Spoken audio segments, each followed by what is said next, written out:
ያለችበት ክፍል በድንገት ተከፍቶ አንድ ዶክተርና ፖሊስ እህቷን ከገፈተራት ልጅ አባት ጋር ገቡ።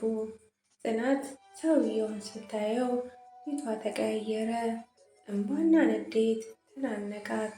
አትችልም እንጂ ተነስታ ብታፈርጠው ምንኛ ደስ ባላት። ሰላም ጤና ይስጥልኝ ውድ ቤተሰቦቼ፣ እንዴት አላችሁ? እንዴት ቆያችሁ? የፈጣሪ ሰላም ከሁላችን ጋር ይሁን እያልኩኝ ቀደም ብዬ ያስደመጥኳችሁ ክፍል 6 ጽናት የመጨረሻው መስመር ነበር። እንግዲህ ዛሬ ደግሞ ክፍል 7 የምናይ ይሆናል። እንግዲህ ጽናት ያው በጸሎት ከፎቅ እንደወደቀች አውቀናል። እንግዲህ ትጎዳ ብዙ የምናውቀው ነገር የለም። እንግዲህ ክፍል 7 ላይ የምናየው ይሆናል። መልካም ቆይታ።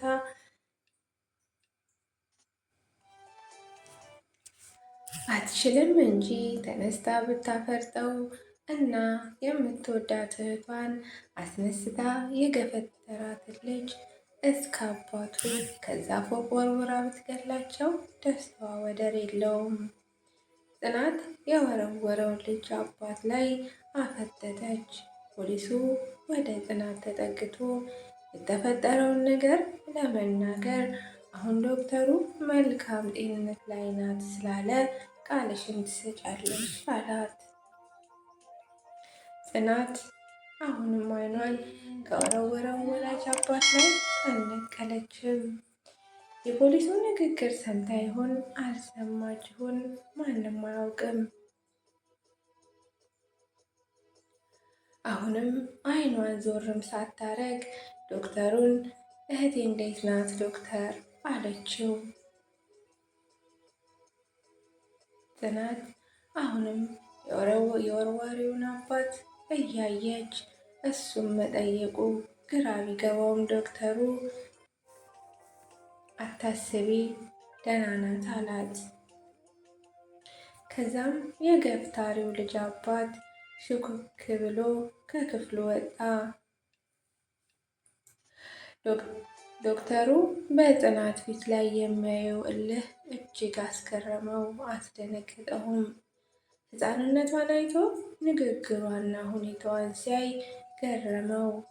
ፖሊሱ ጽናት እንድትነሳ ክንዷን በመያዝ ቀስ ብለሽ ተነሺና ወደ ፖሊስ ጣቢያ እንሂድ አላት። ዶክተሩ ጽናትን ሲያያት ሁኔታዋ ጥሩ ስላልነበር እዚህ መሆን አይቻልም አለ። ከጽናት ክንድ ላይ ያረፈውን የፖሊሱን እጅ ያዝ አድርጎ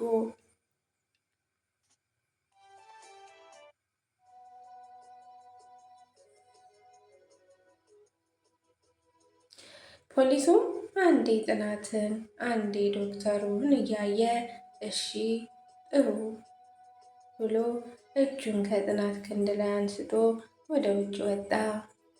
ከቆይታ በኋላ ፖሊሱ ከመርማሪው ጋር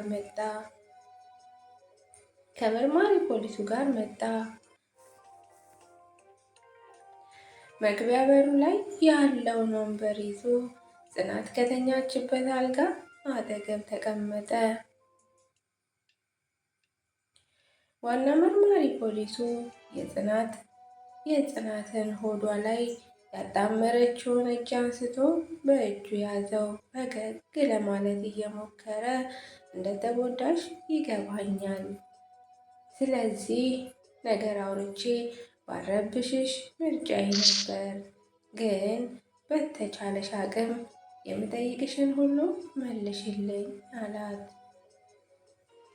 እጅ እጇን እያየ ጽናት አገጯን በመነቅነቅ እሽታዋን ገለጸችለት።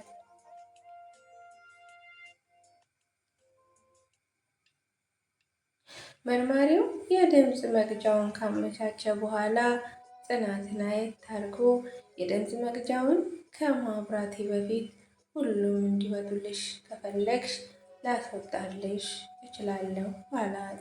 ጽናትም አይሆንም፣ በተለይ የአላዛር አባት እንዲኖር እፈልጋለሁ፣ ልጁ ያደረገውን ነገር መስማት አለበት አለች። መርማሪ ፖሊሱ ወደ ፖሊሱ ዞሮ ሽቅብ እያየው የአላዛርን አባት አስገባው ብሎ ትዕዛዝ አስተላለፈ። ፖሊሱም እሺ አለቃ ታዛዥ ነኝ እንዳልክ ይሆን ብሎ ሊጠራው ከክፍሉ ወጣ። እስከዳር የምትባለዋ ጽናት እሱ ሳይመጣ ምንም ማለት አልችልም አልፈልግምም አለች። ዋና መርማሪ ፖሊሱም እሺ ጥሩ እንዳልሽ ይሆን አላት። ከዛም ዝም ተባባሉ። ፖሊሱ ግን ጽናትን በግርምት እያያት ነበር። እሷም ጨረፍ አድርጋ እያየች ቆየች። ዶክተሩ ስለነበረ በአትኩሮት ሁኔታውን ማየት ተያይዞታል። ድንገት ፖሊሱ ከአፉ የሆነ ቃል ወጣ። ውብነሽ የሚል ነበር።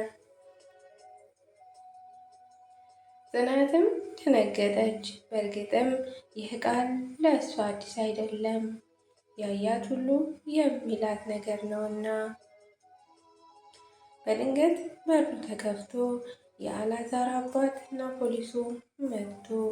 መርማሪው እሺ አሁን መቀጠል እንችላለን፣ የተፈጠረውን ሁሉ ንገሪኝ፣ ዝግጁ ነሽ ልሰማሽ፣ እኔም ዝግጁ ነኝ አላት።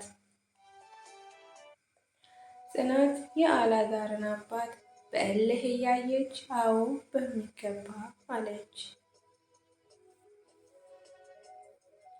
ይህንን ስትል አይኗ በሚጥሚጣ የተለወሰ እርጎ መስሎ ነበር። ልክ እንደ ውስጧ ደፍርሶ ነበር። መርማሪው የድምፅ መቅጃውን አበራው። ጽናት መናገር ጀመረች። ትናንት እህቴ ደህና ነበረች አለች። እኔም እንደዛው ሰርተፍኬት ልንቀበል አብረን ትምህርት ቤት ሄደን ነበር። ሰርተፍኬቱ ተሰጥቶኝ ከትምህርት ቤቱ አንደኛ እንደወጣው ሳውቅ ለእህቴ ላሳያት ፈለግኩ፣ በጣም ፈለግኩ። የመማሪያ ክፍላችን ፎቅ ስር ሆኜ ጠበቅኳት።